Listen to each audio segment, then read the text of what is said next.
बिस्मिल्लाह। अच्छा जी, आज practical electricity में जो हम डिस्कस कर रहे हैं वो सबसे पहले वो चीज़ है फिलामेंट बल्ब। फिलामेंट बल्ब वो येलो वाला बल्ब जो गाड़ियों में अभी भी यूज़ होता है, घरों में अब बल्ब बता इसका यूज़ बहुत कम हो गया, रीज़न पढ़ने लगे। इसमें एक स्प्रिंग सा होता है जो बर्न कर रहा होता है, उसको हम फिलामेंट कहते हैं। वो जो स्प्रिंग हमें नज़र आ रहा है वो एक्चुअली ऐसे नहीं है, वो एक्चुअली एक वायर को हम लंबी वायर को स्प्रिंग की फॉर्म में ले आए, उस स्प्रिंग को दोबारा एक और स्प्रिंग की फॉर्म में ले आए, डबल टाइम उसे कॉइल कर दें। तो इससे क्या इफेक्ट होता है एक्चुअली कि आपको जो उसकी लेंथ नजर आ रही है ना, स्प्रिंग को कॉइल करते तो लेंथ छोटी हो जाती है, दोबारा करेंगे तो यानी जो लेंथ नजर आ रही है इनफैक्ट लेंथ उससे बहुत बहुत ज्यादा है, और दो मतलब कॉइल होने पर भी ये इतना स्प्रिंग थिन होता है कि हमें इजीली जल ना रहा होता, इजीली नजर नहीं आता, करीब करके देखना पड़ता है। इसका मतलब ये है कि जो वायर है जिसको हम लपेटते हैं, एक वायर को स्प्रिंग बनाए तो वो थोड़ी सी मोटी हो जाती है, ठीक है, और उसे दोबारा एक और स्प्रिंग बनाए तो और थिकनेस ज़्यादा हो जाएगी। तो डबल मतलब करने पर भी नजर नहीं आ रहा, इसका मतलब इसका एरिया ऑफ क्रॉस सेक्शन की थिकनेस बहुत बहुत कम है। क्या इफेक्ट होता है उसे कि लेंथ का ज़्यादा करना रेजिस्टेंस को इंक्रीज करता है, और एरिया के साथ इन्वर्स रिलेशन उसका कम होना भी रेजिस्टेंस को इंक्रीज करता है। तो व्हाट विल हैपन, रेजिस्टेंस, इसका मतलब है इसकी रेजिस्टेंस बहुत बहुत हाई है। रेजिस्टेंस का इफेक्ट क्या होता है कि किसी भी मटेरियल इलेक्ट्रॉन्स में मटेरियल को, उस मटेरियल में से इलेक्ट्रॉन को पास होने में कोलिजन होती है, जिसकी वजह डिफिकल्टी है, वो कोलिजन रेजिस्टेंस की वजह से होती है। तो कोलिजन की वजह से क्या प्रोड्यूस होता है, हीट। तो जितनी रेजिस्टेंस ज़्यादा होगी तो हीटिंग उतनी ज़्यादा, यानी ये मटेरियल बहुत ज़्यादा हीटअप हो जाता है। तो फॉर एग्जांपल अगर आप इसे इलेक्ट्रिक एनर्जी देते हैं ना, उस एनर्जी में से 90% को ये हीट में कन्वर्ट करेगा, बाकी 10% को लाइट में। तो बल्ब होता तो लाइट के लिए ना, तो ये 90% एनर्जी को वेस्ट कर रहा होता है। दैट इज़ वाई इसे घरों में अब 99% डिस्कार्ड कर दीजिए, ठीक है। दूसरी किस्म का जो लैंप है that is called fluorescent lamp. कौन सा लैंप होता है, ये जो घरों में एनर्जी सेवर्स हैं और ट्यूब लाइट्स हैं, एलईडी लाइट्स नहीं, एनर्जी सेवर्स और ट्यूब लाइट्स, ये these are called fluorescent lamp. Fluorescent का मतलब शाइन होना। इसमें कभी भी कोई ट्यूब लाइट या एनर्जी सेवर टूटा हो तो आप देखते हैं उसमें एक वाइट कलर की पाउडर की ना आगे कोटिंग हुई होती, वो तो जिंक सल्फाइड, वो चीज़ एक्चुअली शाइन कर रही होती। अच्छा, ट्यूब लाइट सीधी होती हैं, उन्हीं ट्यूब लाइट ग्लास लाइट्स को अगर हम कर्व्ड कर दें डिजाइन में तो वो एनर्जी सेवर्स बने होते हैं इसमें, ठीक है। तो बेसिकली ये एक ट्यूब होती है जो फ्लोरेसेंट लैंप है, उस ट्यूब को we call discharge tube, glass की ट्यूब है जिसमें जिंक सल्फाइड की कोटिंग हुई।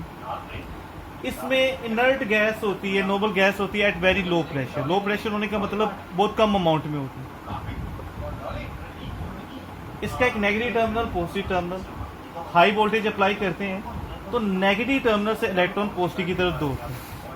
अब व्हाट हैपेंस, इस गैस के एक एटम की एग्जांपल लेंगे जो रास्ते में इलेक्ट्रॉन जब टकराएगा तो सबसे ज़्यादा चांसेस हैं उसके इस एटम के इलेक्ट्रॉन, क्योंकि इलेक्ट्रॉन सबसे बाहर रिवॉल्व कर रहा तो उसे टकराने। अगर ये इलेक्ट्रॉन इस गैस के किसी इलेक्ट्रॉन को हिट करता है तो अपनी एनर्जी उसे ट्रांसफ़र कर देगा, और किसी भी इलेक्ट्रॉन को जब एनर्जी ज़्यादा मिलती है तो वो अपने ओरिजिनल लेवल से, ऑर्बिट से, जहाँ वो रोटेट कर रहा है, जंप करके ऊपर चला जाए, इसे कहते हैं वो एक्साइटेड हो जाए। लेकिन ना जो इलेक्ट्रॉन्स हैं जब भी अपने ओरिजिनल लेवल से ऊपर जाते हैं वहाँ ज़्यादा देर वो स्टेबल नहीं रह सकते, वो वापस ज़रूर आते हैं, और जब वापस आते हैं तो जितनी एनर्जी इन्होंने अब्जॉर्ब की होती है उसे वो रिलीज़ कर देते हैं, और रिलीज़ करते हैं लाइट की फॉर्म में। लेकिन उस लाइट में 80% अल्ट्रा वायलेट है जो कि नज़र नहीं आती, बाकी 20% विजिबल है जो हमें नज़र आती। तो वो जो 80% है ना नज़र नहीं आती, उसका फ़ायदा नहीं। तो ये जब 80% ये जो जिंक सल्फाइड वाइट पाउडर की कोटिंग होती है उसका इफेक्ट होता है फिर यहाँ पर कि इसमें खूबी है कि जब ये अल्ट्रा वायलेट तो जिंक सल्फाइड पर पड़ती है ना, तो वो जिंक सल्फाइड वाइट कलर की लाइट में चमकने लग जाती, ग्लो करने लग जाती। और यही है वाइट लाइट जो हम देखते हैं फ्लोरिसेंट लैंप में, यानी एनर्जी सेवर और ट्यूब लाइट। ठीक है बेटा। अच्छा जी, नेक्स्ट क्वेश्चन हम यूजुअली देखते हैं कि हमारे यहाँ जो डिवाइसेस हैं इनमें जो प्लग होता है उसमें 2 पिन्स होती हैं, 3 वाला भी होता है, उसे बाद में डिस्कस करेंगे, और सॉकेट भी 2 होल वाला। अच्छा, ये 2 पिन क्यों होता है? अगर हम इस सॉकेट को मतलब खोल दें, इसको ओपन करें, तो वी विल सी कि इसके पीछे जो प्लास्टिक में इंसुलेटेड वायर है ना बड़ी, उसके अंदर 2 छोटी वायर चल रही हैं जो कि हर वायर इस एक पिन से जुड़ी हुई है, लाइक दैट।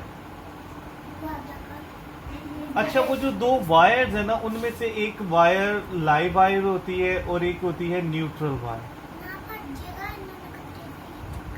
इसको अगर हम सर्किट को बड़ा करके देखें, लेट्स से ये टीवी का स्विच था, तो ये लाइव वायर है, और टीवी या कोई भी अप्लायंस हो that behaves like a resistor. यहाँ टीवी की जगह मैंने रेजिस्टर बना दिया ताकि वो यूज टू हो जाए कि हर appliance behaves like a resistor. तो ये लाइव वायर और न्यूट्रल वायर। लाइव वायर की डेफिनेशन होती है, ये वो वायर है which brings current to the appliance. अच्छा, करंट आएगा, करंट का मतलब भी फ्लो है। अगर करंट आकर आगे नहीं जा सकता, फ्लो नहीं करेगा, तो उसके लिए एक दूसरी वायर भी रिक्वायर्ड होती है, उसे कहते हैं neutral wire, right? Neutral wire.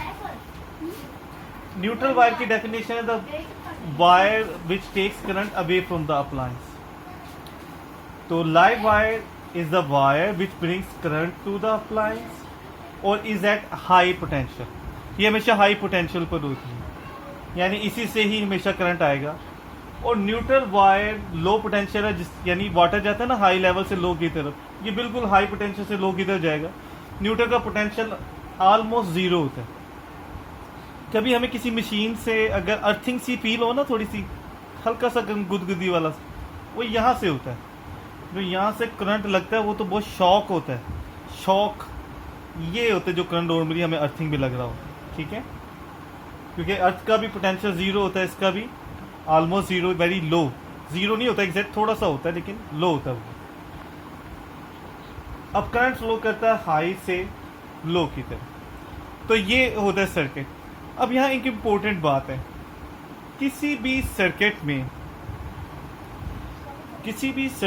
में स्विच है, फ्यूज है, सर्किट ब्रेकर है, इनको हमेशा लाइव वायर पे लगाया जाए।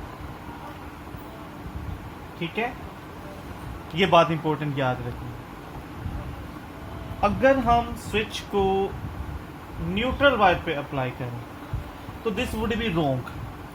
अच्छा, स्विच काम करेगा, अगर हम स्विच को ऑफ करेंगे ये डिवाइस ऑफ हो जाएगी, ऑन करेंगे ये ऑन हो जाएगी, लेकिन रॉन्ग क्यों है? Why this is wrong? अगर हम अटैच करें इस तरह, तो इसमें 2 तरह से गलत होगा कि अगर हम स्विच न्यूट्रल पे लगा दें, फ्यूज ब्रेकर को लाइव पे ना लगाएं, उससे ये कि ये लाइव वायर हाई पोटेंशियल पर होती है, इसका मतलब हाई पोटेंशियल डिवाइड को हर वक्त मिल रहा हो, कॉन्टेक्ट में। लेकिन करंट के लिए जब तक लो पोटेंशियल ना हो करंट फ्लो नहीं करेगी। तो एक तो अगर किसी बंदे ने जूती नहीं पहनी हुई, वो इसके किसी मेटालिक पार्ट को अगर हाथ लगा देता है, तो जूती नहीं पहनी, अर्थ यानी अर्थ हुआ है, तो वो लो पोटेंशियल का काम करेगा, तो फिर करंट डिवाइस में से भी पास करेगा और इसमें से भी पास करके जमीन पर जाएगा, यानी क्या लगेगा? शॉक। दूसरा, हाई कभी भी पीछे से अगर फ्लक्चुएशन होने, वोल्टेज एकदम हाई हो जाए कोई भी प्रॉब्लम की वजह से, शॉर्ट सर्किट यानी भी, तो करंट यहाँ से आना हाई, तो वो हाई जो पोटेंशियल है वो इसे कोई रोकने के लिए बीच में स्विच है ही नहीं, और वो मिलेगा, और high voltage can damage the things, so it can due to fluctuation, एकदम कोई वोल्टेज बहुत हाई हो जाए तो इट कैन बर्न, राइट? अच्छा बेटा जी, अगर आप अपने घर की सर्किटरी देखना चाह रहे हैं तो आपके घर के बाहर एक मीटर लगा हुआ है, उसमें नीचे 4 टर्मिनल्स लगे हैं, कभी नोट कीजिए। अब जहाँ वापडा के जो पोल्स, एक पोल से दूसरे पोल तक अगर आप कभी नोट करें ना, 4 to 5 लाइंस जा रही होती वायर्स। अच्छा, आपके जो दो टर्मिनल्स हैं जिन पर एक वापडा की तरफ से एक बड़ी केबल आ रही है जिसके अंदर दो केबल्स हैं, अगर आप पीछे देखें तो वो उन 4 या 5 में से कोई सी दो से जुड़ी होती है। उनमें से एक लाइव होती है और एक न्यूट्रल।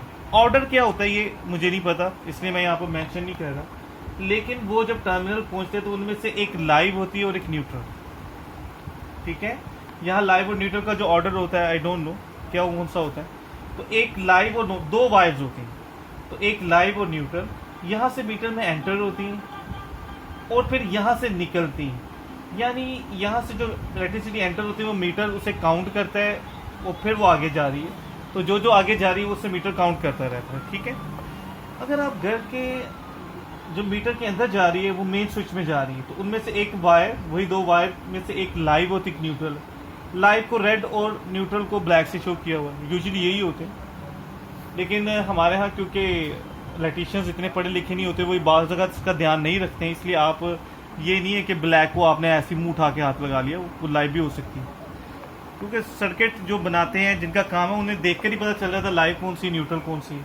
उनके पास इंस्ट्रूमेंट भी होते हैं, लेकिन यूजुअली ये कलर हो। अच्छा, अब ये रूम्स हैं हमारे पास, तो अब मेन स्विच से लाइव और न्यूट्रल का हर एक का कनेक्शन एक एक जाता है और उसी कनेक्शन से लाइव और न्यूट्रल से एक वायर लैंप तक जाती है, लाइव से भी न्यूट्रल से भी, फैन है तो उस तक। यानी हर इंस्ट्रूमेंट लाइव और न्यूट्रल डिवाइस कनेक्शन दोनों से एक वक्त में जुड़ा होता है, यानी दोनों वायर्स जुड़ी होती हैं, कोई एक भी मिस हो तो करंट फ्लो नहीं करेगा। तो इसी तरह लाइव और न्यूट्रल का जो कनेक्शन है वो घर के हर रूम में जाता है और फिर उसी कनेक्शन से वो हर डिवाइस को कनेक्ट कर दिया जाता है। दोनों से हर डिवाइस का एक कनेक्शन लाइव से होता है और एक न्यूट्रल से होता है। तो ये है घर की सर्किटरी। शॉर्ट सर्किट जो बहुत ज़्यादा फायर्स घरों में अल्लाह सबको अपनी पनाह में रखे बिल्डिंग्स में लगती है, शॉर्ट सर्किट उनकी रीज़न, शॉर्ट सर्किट ना शॉर्ट कट की तरह।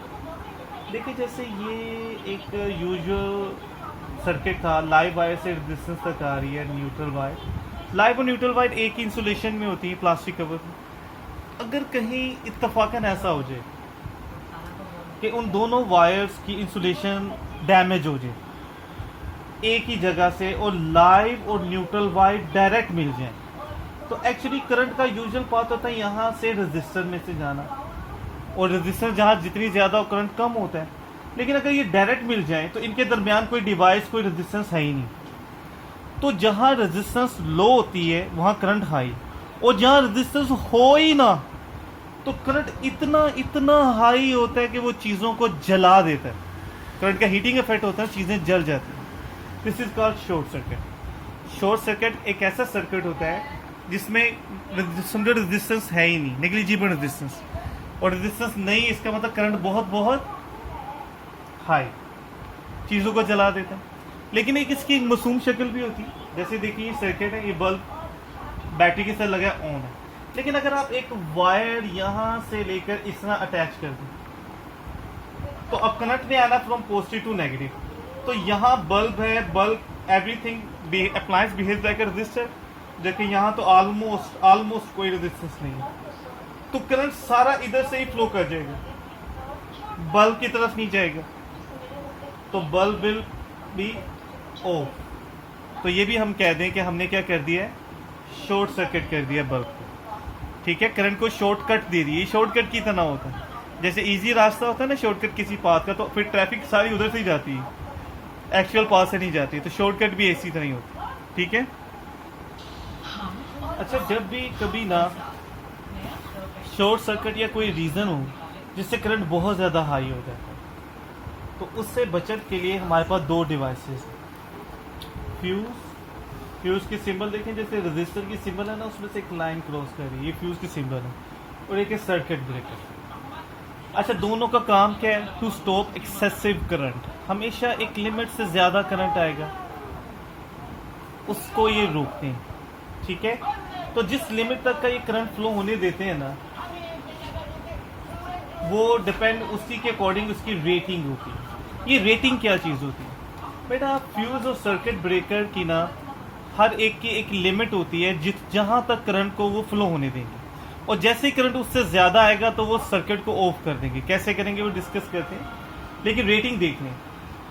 लाइक अगर किसी फ्यूज या सर्किट ब्रेकर की रेटिंग 5 एम्पेयर है, इसका मतलब 5 एम्पेयर से कम जितना भी करंट है वो उसे फ्लो होने देगा। लेकिन जैसे करंट 5 एम्पेयर पे आए या इससे ज़रा ऊपर होने लगे, वो सर्किट ब्रेक कर देगा। कैसे? फ्यूज को अगर देखा जाए असल फॉर्म में कई तरह के फ्यूज होते हैं। एक कैप्सूल की तरह होता है जिसके अंदर एक थिन वायर होती है, और किसी भी वायर में जितना करंट ज़्यादा होता है उतनी उसमें हीटिंग ज़्यादा आती है। तो जब भी करंट ना एक लिमिट यानी रेटिंग से ज़्यादा आएगा तो ये वायर मेल्ट हो जाएगी। मेल्ट होने से क्या हो जाएगा, अब करंट आगे नहीं जा सकेगा, लेकिन फिर फ्यूज शहीद हो जाएगा। अब फ्यूज ये इसे कहते हैं फ्यूज ब्लो हो गया, ठीक है। अब fuse will be of no use, अगली दफ़ा हमें नया फ्यूज लगाना पड़ेगा। खुद शहीद हो जाता है, 10-15 रुपए का होता है, बड़ा चीप, लेकिन ये आगे 1000 और 1000 100,000 प्लस की मशीन्स को बचा लेता है। On the other hand circuit breaker है ना, ये थोड़ी एडवांस फॉर्म है और ये नया नहीं लाना पड़ता। पहले ही वैसे महंगा होता है थोड़ा सा, लेकिन एक मरतबा लगा लें तो बार बार आपको चेंज नहीं करना पड़ेगा। सर्किट ब्रेकर में ये समझ लें कि यहाँ से जैसे करंट आ रहा है, ठीक है, तो करंट आ रहा है, ये एक आयरन का पीस है जिसमें एक पिवट भी बना, करंट जा रहा है, यहाँ उससे कॉइल बना लिया गया, करंट जा रहा है।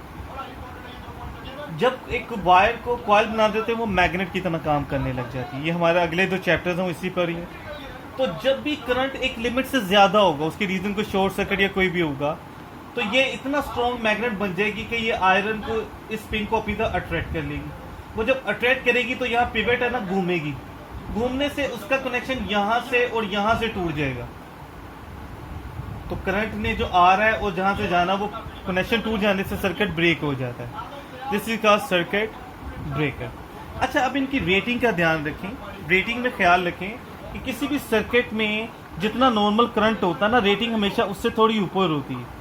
जैसे आप किसी ट्रिप में जा रहे हो, आपको पता वहाँ पर 7,000 रुपीज़ खर्च होंगे, लेकिन फादर आपको 10,000 रुपीज़ यानी थोड़े से ऊपर हमेशा ज़्यादा देंगे कि कोई खुदा न खासा एमरजेंसी की शक्ल में। तो आपने भी रेटिंग को इस तरह ध्यान रखना है कि जो रेटिंग होती है ना किसी फ्यूज़ की, यानी किस रेटिंग का कैपेसिटी का फ्यूज़ या सर्किट ब्रेकर लगाएं, वो हमेशा नॉर्मल करंट से ज़्यादा, लेकिन थोड़ी ज़्यादा। लाइक कहीं पर 3 एम्पेयर करंट जो सा है वो फ्लो कर रहा है नॉर्मल, तो वहाँ सर्किट ब्रेकर हम 5 एम्पेयर का लगा दें।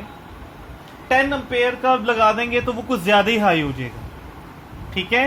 वो उससे ये होता है कि 3 एम्पेयर वाली डिवाइस को हो सकता है 6 एम्पेयर ही डैमेज कर दे, तो 10 एम्पेयर में से तो 6 और 7 तो इजीली गुजरने देगा।